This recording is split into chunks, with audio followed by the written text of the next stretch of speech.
Hello friends, welcome back. இன்னைக்கு நம்ம வீடியோல மேனேஜர் கிம் மஹான்வா எபிசோட் 12 பத்தி தான் பார்க்க போறோம். வீடியோ உள்ளுக்கு போகும் முந்தி ஒரு விஷயம் சொல்றேன். இந்த மஹான்வாவோட அடுத்தடுத்த பாகங்கள்ல லுக்கிசம் மஹான்வாவோட லெஜெண்ட் டாம் லீ என்ட்ரி கொடுக்க போறாரு. அது மட்டும் இல்லாம ஒருவேளை நம்ம ஜூங்கு இதுல வர வாய்ப்பு இருக்குன்னு நினைக்கிறேன். வீடியோவோட ஆரம்பத்துல பார்த்தா சேர்மன் ஜூவோட கார்கள் ரோட்ல பயங்கர ஸ்பீடா போகுது இருக்கு. கார்ல மேனேஜர் நம்மோட டிரைவர் சொல்றான், சார், இப்போ நாம ஹாசோங்ல இருக்கோம். நம்ம இலக்க அடைய இன்னும் 27 நிமிஷம் ஆகும். அதுக்கு மேனேஜர் சீரியஸா, இல்ல, நாம 20 நிமிஷத்துல அங்க இருக்கணும்னு சொல்றாரு. டிரைவர் தயங்கிட்டே, சார், வெளிய பயங்கரமா மழை பெய்யுதுன்னு சொன்னதும் மேனேஜர் கோபமா, அப்படியா, அப்போ உனக்கு 15 நிமிஷம் டைம் தர்றேன், வண்டியை விடுறான்னு ஆர்டர் போடுறாரு. டிரைவரும் வேற வழி இல்லாம காரை ஃபுல் ஸ்பீட்ல பறக்க விடுறான். இங்க இன்னொரு பக்கம் மேனேஜர் கிம் தன் கோட்டை கழட்டி போட்டுட்டு அந்த கேங் மின்ன பார்த்து, இங்க என்னடா நடக்குது, நீயும் அவனுங்காளுதான்னு கோபமா கேக்குறாரு. கிம் உடைச்ச அந்த விரல்களை கேங் மின் சட்டுன்னு சரி பண்ணிக்கிட்டு, நீதான் அந்த சேர்மேன் ஜூவான்னு கேட்டு அவனும் சண்டைக்கு ரெடியாகி தன் கோட்டை கழட்டுறான்.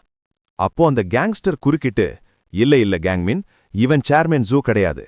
ஆனா இவன் உன் அப்பாவை ரொம்ப படுத்துறான். இவன் ஒரு கெட்டவன். என் செல்ல பையனை, உன்னோட அப்பாக்காக இவனை நீ போட்டு தள்ளுவியான்னு சென்டிமெண்டலா பேசி அவனை உசுப்பேத்துறான். அந்த கேங் மின்னோட உடம்பு முழுக்க ஏகப்பட்ட கட்ஸ் அண்ட் தழும்புகள் இருக்கு. இத பார்த்தாலே தெரியுது இவன் சாதாரண ஆள் இல்ல, ரொம்ப டேஞ்சரஸான ஆள்னு. திடீர்னு மேனேஜர் கிம் மின்னல் வேகத்துல கேங் மின் மேல ஒரு பவர்ஃபுல் பஞ்ச் விடுறாரு. ஆனா அந்த கேங் மின் அதை ஈஸியா டாட்ஜ் பண்ணி கிம்மோட கைய பிடிச்சு ஒரு லாக் போட்டு உடைக்க பாக்குறான். ஆனா நம்ம மேனேஜர் கிம் யாரு? அவன்கிட்ட இருந்து தப்பிக்க தன் தோள்பட்டைய அவரே டிஸ்லோகேட் பண்ணிக்கிறாரு, அதாவது விலக்கிக்கிறாரு. இத பார்த்த கேங் மின்னுக்கே ஒரு நிமிஷம் செம ஷாக் ஆகுது. என்ன தான் கையை விடுவிக்கிறதுக்காக மேனேஜர் கிம் அவரோட தோள்பட்டையே அவரே டிஸ்லோகேட் பண்ணிக்கிட்டாருன்னு அவனுக்கு புரிஞ்சிடுச்சு. அடுத்த செகண்டே கேங் மின் மூஞ்சியிலேயே மேனேஜர் கிம் ஒரு பயங்கரமான பஞ்ச் விடுறாரு. அவன் அப்படியே நிலை தடுமாறி பின்னாடி சாயிற அந்த கேப்ல கிம் சட்டுன்னு தான் டிஸ்லோகேட்டட் ஷோல்டரை மறுபடியும் நார்மலா செட் பண்ணிக்கிறாரு. அதுக்கப்புறம் கேங்மின் மேல தன்னோட 2 கைகளாலையும் சரமாரியா பஞ்சஸ மழையா பொழியிறாரு. அவனை அடிச்சுக்கிட்டே கிம் கேக்குறாரு, அந்த ஆள் நிஜமாவே உன்னோட அப்பாவா? எனக்கு அப்படி தெரியலையேன்னு மாசா டயலாக் விடுறாரு. மேனேஜர் கிம்மோட அந்த ஸ்பீடான அடிகளால கேங்மின் இப்போ முழுசா டிஃபென்சிவ் மோடுக்கு போயிட்டான். ஆனா அவன் சும்மா இல்ல, கரெக்டான சான்ஸ் பார்த்து மேனேஜர் கிம்மோட 2 விரல்களை பிடிச்சு எந்த தயக்கமும் இல்லாம சட்டுன்னு உடைச்சிடுறான். அப்படியே கிம்மோட காலரை பிடிச்சு தான் 2 கால்களாலையும் அவருக்கு ஒரு லாக் போட ட்ரை பண்றான். ஆனா மேனேஜர் கிம் எவ்வளவு பெரிய லெஜெண்ட், ரொம்பவே ஃபாஸ்டா தான் காலரை அவன்கிட்ட இருந்து விடுவிச்சு அதே ஸ்பீட்ல அந்த கேங்மின்னோட காலை பிடிச்சு அவனுக்கே திருப்பி ஒரு மரண லாக் போட்டுடுறாரு. இப்போ கேங்மின்னோட நிலைமை ரொம்ப மோசமாகிடுச்சு. வலியால கத்துறான், எப்படியாவது அந்த பிடியில இருந்து தப்பிக்க போராடுறான். அப்போ மேனேஜர் கிம் ரொம்ப சீரியஸா சொல்றாரு, இன்னும் கொஞ்சம் தப்பிக்க ட்ரை பண்ணு, அப்புறம் எலும்பு அப்படியே உடைஞ்சிரும். இப்போ அந்த கேங்மின்னோட ஆட்டம் மொத்தமா முடிஞ்சிருச்சு. ஆனா கரெக்டா அந்த நேரத்துல அந்த கேங்ஸ்டர் குறுக்க வந்து மேனேஜர் கிம் மூஞ்சியிலேயே பலமா ஒரு உதவிடுறான். டேய், நீ யார்ரான்னு நினைச்சுக்கிட்டு இருக்கன்னு கத்திக்கிட்டே தொடர்ந்து மேனேஜர் கிம்ம உதைக்கிறான். எங்க மேட்டர்ல தலையிட நீ யார்ரான்னு கோபமா கத்துறான். இப்போ அந்த கேங்ஸ்டர் உள்ள வந்ததால கேங்மின் ரொம்ப கஷ்டப்பட்டு அந்த லாக்ல இருந்து தப்பிக்கிறான். கேங்மின் இப்ப ரொம்ப கஷ்டப்பட்டு இருமிக்கிட்டு இருக்கான். அவனோட நிலைமை ரொம்பவே கிரிட்டிக்கலா இருக்கு. இத பார்த்த அந்த கேங்ஸ்டர் அவனை இன்னும் அதிகமா உசுப்பேத்துறான். கேங்மேன், நான் உன்கிட்ட என்ன சொன்னேன்னு ஞாபகம் இருக்கா? ஒரு சண்டையில நீ தோத்துடுவேன்னு தோணுச்சுன்னா அந்த எதிரியோட தலையையே பிளக்க கூட உனக்கு உரிமை இருக்குன்னு சொன்னேன்ல, அதை ஏன் மறந்துட்டேன்னு அவனோட மூளைய சலவ பண்றான். அப்போ மேனேஜர் கிம் அந்த கேங்ஸ்டரை முடிக்கணும்னு ஒரு ஃப்ளையிங் கிக் விடுறாரு. ஆனா கேங்மென் மின்னல் வேகத்துல குறுக்க வந்து அந்த கேங்ஸ்டரை தள்ளி விட்டுட்டு தான் அந்த அடியை வாங்கிக்கிறான். 2 பேரும் அப்படியே தரையில ஸ்லைட் ஆகிட்டு தள்ளி போறாங்க. இப்போ கேங்மென் மெதுவா எழுந்து தன் முகத்துல இருக்கிற மாஸ்க கழத்துறான். சரி, நான் இவனை கொன்னுடுறேன்னு சொல்றான். முதல் முறையா நாம கேங்மெனோட முகத்தை பாக்குறோம். அவனை பார்த்தா ஒரு மோசமான வில்லன் மாதிரியே தெரியல, ஏதோ ஒரு அப்பாவி பையன் மாதிரி தான் இருக்கான். கேங்மென் தன் இடுப்புக்கு பின்னாடி இருந்து ஒரு கூர்மையான நைஃப் எடுக்கிறான். என் அப்பா, அதாவது கேங்ஸ்டர், என் மேல ரொம்ப கோவமா இருக்காரு, அதனால இந்த சண்டைய நான் சீக்கிரமா முடிச்சே ஆகணும்னு தனக்குள்ளே நினைச்சுக்கிறான்.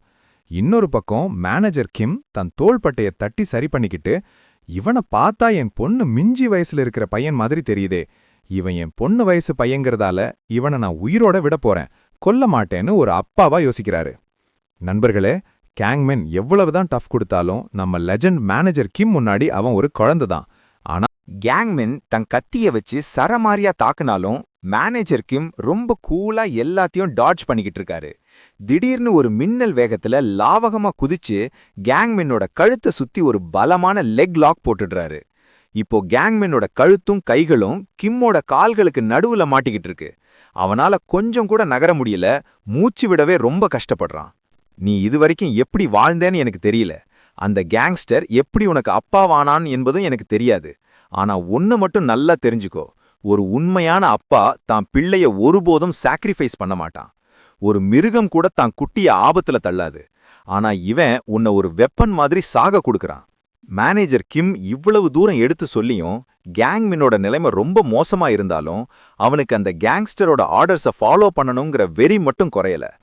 அவன் ஏன் இவ்வளவு பிடிவாதமா இருக்கான்னு தெரிஞ்சுக்க நாம இப்போ கேங்மினோட பாஸ்ட், அதாவது கடந்த காலத்துக்கு போகணும். அங்க நாம பாக்குற காட்சி ரொம்பவே கொடுமையானது. சின்ன வயசுல கேங்மின் ரொம்ப ஏழையா கிழிஞ்ச துணிகளோட ஒரு ஓரமா உட்கார்ந்துட்டு இருக்கான்.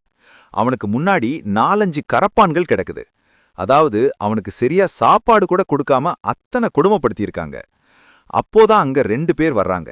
ஒருத்தன் அந்த கேங்ஸ்டர், இன்னொருத்தன் கேங்மினோட உண்மையான மாஸ்டர். கேங்மின், கிளம்பு, உன்னோட அப்பா உன்னை தேடி இங்க வந்திருக்காரு. அவன் ஒரு மான்ஸ்டரா மாறப்போறான்னு தெரியாம அந்த சின்ன வயசுலயே கேங்மின் அந்த கேங்ஸ்டரைத்தான் தான் அப்பான்னு நம்பிட்டான். அந்த ஒரு நிமிஷத்துல இருந்து அவன் மனசுல பதிஞ்ச விஷயம் என்னன்னா, அப்பா என்ன சொன்னாலும் செய்யணும். அதனால தான் இப்போ அவனோட உயிரே போனாலும் அந்த கேங்ஸ்டரோட கட்டளைய மீற முடியாம அவன் தவிக்கிறான். மேனேஜர் கிம் போட்ட அந்த மரண லாக்ல இருந்து கேங் மின்னால தப்பிக்கவே முடியல. அவன் என்னென்னமோ ட்ரை பண்ணி பார்க்கறான். ஆனா கிம்மோட பிடி அவ்ளோ ஸ்ட்ராங்கா இருக்கு. வேற வழியே இல்லாம கேங் மின் இப்ப மேனேஜர் கிம்மோட கால்லையே வச்சு பலமா கடிக்கிறான். எப்படியாவது இந்த வழியில அவர் பிடியை தளர்த்துவாரு, நாம தப்பிச்சிடலாம்னு நினைக்கிறான். ஆனா மேனேஜர் கிம் அசரவே இல்ல. மறுபடியும் சீன் கேங் மின்னோட பாஸ்டுக்கு போகுது. அந்த கேங்ஸ்டர் கேங் மின்னோட ஓனர்கிட்ட கேக்குறான், இவன் உண்மையாவே எனக்கு யூஸ் ஆவானான்னு. அதுக்கு அந்த ஓனர் சொல்றான், நிச்சயமா இவனுக்கு எந்த ஒரு பேக்ரவுண்டும் கிடையாது. இவன் இந்த உலகத்துல முழுசா தனி மரமா நிக்கிறான். இவன் யாரையாவது கொன்னா கூட போலீஸால இவனை கண்டுபிடிக்கவே முடியாது. ஏன்னா இவனை பத்தி எந்த ஒரு ரெக்கார்டும் அரசாங்கத்துல கிடையாதுன்னு சொல்றான். இதை கேட்ட கேங்ஸ்டர், சரி இவன் எனக்கு அடங்கி நடப்பான்னு என்ன நிச்சயம்னு கேக்குறான். அதுக்கு அந்த ஓனர் ஒரு தந்திரமான வழியை சொல்றான். நீ அவன்கிட்ட போய் நான் தான் உன் ஃபாதர்னு மட்டும் சொல்லு. அவன் நீ சொல்றதெல்லாம் கேட்பான். ஏன்னா அந்த பையனோட மூளையை நான் முழுசா பிரெயின் வாஷ் பண்ணி வச்சிருக்கேன். அவனுக்கு ஒரு குடும்பம், ஃபேமிலி வேணுங்கிற ஏக்கம் இருக்கு.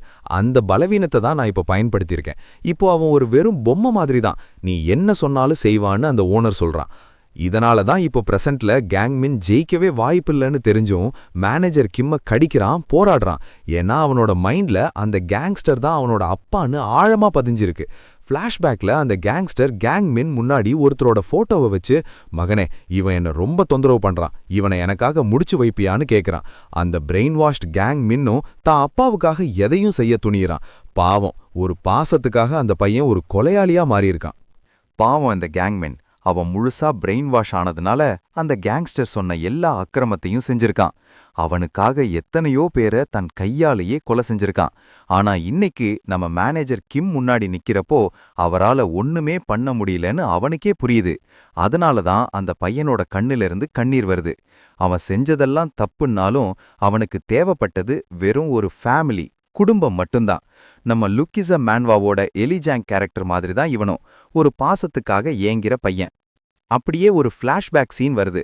அதுல அந்த கேங்ஸ்டரோட ஆள் ஷேக்மேன் கேக்குறான், பாஸ் இவனை நாம ஏதாவது பண்ணியே ஆகணும், இவன் மனுஷனே கிடையாது, ஒரு மிருகம் மாதிரி நடந்துக்கிறான்னு சொல்றான்.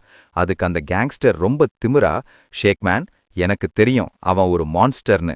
நான் காசு கொடுத்து வாங்கினதே ஒரு மான்ஸ்டரை தான். இவன் மனுஷனா இருக்கணும்னு நான் எதிர்பார்க்கல. நீ இத பத்தி பேசுறத நிறுத்திட்டு உன் வேலைய பாருன்னு அவனை அதட்டுறான். அதாவது அந்த கேங்ஸ்டர் கேங்மின்ன ஒரு மனுஷனாவே மதிக்கல. மீண்டும் பிரசன்ட்ல பார்த்தா கேங்மின் அந்த பிடியிலிருந்து தப்பிக்க மேனேஜர் கிம்மோட காலை விடாம கடிச்சுக்கிட்டே இருக்கான்.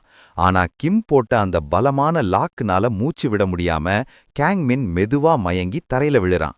மேனேஜர் கிம் அவனை கீழே விட்டுட்டு லேசா மூச்சு வாங்குறாரு. ஒரு சின்ன பையன்கிட்ட இவ்வளவு வெறி இருக்கிறத பார்த்து அவரே கொஞ்சம் ஆச்சரியப்படுறாரு. ஆனா ஒன்னு மட்டும் நிச்சயம், மேனேஜர் கிம் நினைச்சிருந்தா அவனை சில செகண்டுகள்லயே ஃபினிஷ் பண்ணிருக்கலாம். ஆனா அந்த பையனை சாகடிக்க கூடாதுங்கிற ஒரே காரணத்துக்காகத்தான் கிம் இவ்வளவு பொறுமையா சண்டை போட்டாரு. அந்த பையன் கேங்மின்ன ஒரு வழியா நாக் அவுட் பண்ணிட்டு மேனேஜருக்கு மெதுவா முன்னாடி நடக்க ஆரம்பிக்கிறாரு. அவரோட கால்ல இருந்து ரத்தம் வந்துகிட்டு இருக்கு. வலியால லேசா நொண்டிக்கிட்டே போறாரு. ஆனா அந்த வலியையும் தாண்டி அவர் மனசுக்குள்ள ஒரே ஒரு சிந்தனை தான் ஓடுது. மிஞ்சி, மகளே, கவலைப்படாத, அப்பா இதோ வந்துட்டேன், இன்னும் கொஞ்ச நேரத்துல உன்னை காப்பாத்திருவேன்னு தனக்குத்தானே ஒரு ப்ராமிஸ் பண்ணிக்கிறாரு. ஆனா திடீர்னு அவர் கண்ணுல ஏதோ ஒன்னு தென்படுது. அத பார்த்த அடுத்த செகண்ட் அப்படியே உறைஞ்சு போய் நிக்கிறாரு. இது எப்படி சாத்தியம்னு ரொம்பவே அதிர்ச்சி ஆகுறாரு. அப்படி அவர் எதை பார்த்திருப்பாரு? இதோட இந்த சாப்டர் முடியுது. இந்த வீடியோ உங்களுக்கு பிடிச்சிருந்தா மறக்காம லைக் பண்ணுங்க. அப்படியே அந்த சப்ஸ்கிரைப் பட்டனை தட்டி பெல் ஐகானையும் அழுத்திடுங்க. அடுத்த வீடியோல உங்களை சந்திக்கிறேன்.